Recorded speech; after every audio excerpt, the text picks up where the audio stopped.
Now let's look at a numerical example. So suppose we have an item whose annual demand is 1,000 units, ordering cost is $10 an hour, and holding cost is 50 cents per unit per year. So you plug in these values and you get the EOQ. Now, given that our order quantity is 200 units, now how many orders are we going to place per year? So that is given by demand D over Q gives us the number of orders we have to place. So 1000 divided by 200, it is on the average we expect 5 orders to be placed per year. What is the optimum time between orders? Okay, time between orders is given by number of working days per year divided by the number of orders.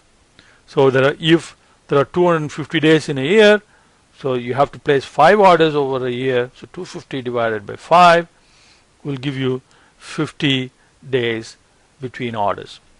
And we can also use Q over D.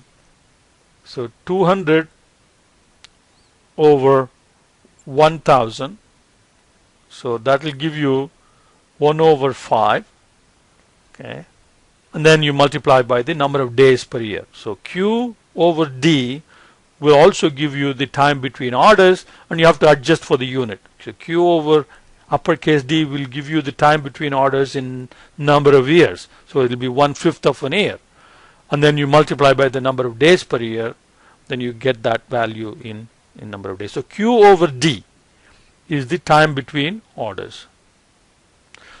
Total annual cost will be setup cost plus holding cost, and we have the setup cost or ordering cost D over Q times S, and the inventory holding cost is Q over 2 times H.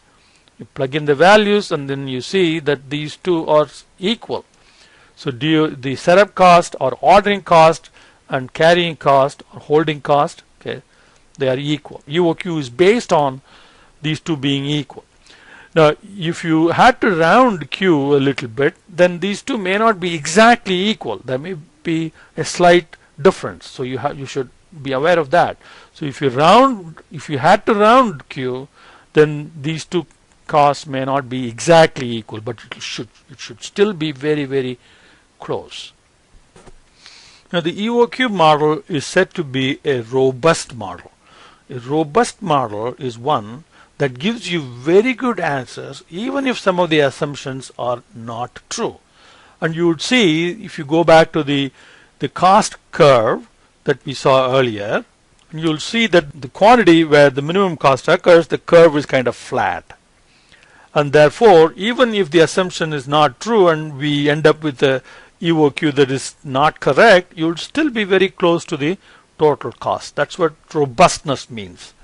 So here is an example of robustness. So we assumed that the demand was 1000 units earlier in the problem that we looked at. Suppose if the demand turns out to be 1500 units. Okay, that's a lot of difference. So our assumption was wrong by quite a bit. But had you known that it was 1500 ahead of time, then you would have calculated your EOQ to be 245.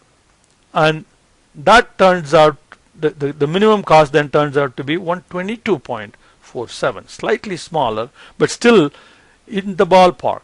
So the total cost is only 2% higher than what it could have been, even though the demand was so different, like 50% more, and still the total cost was only about 2% more.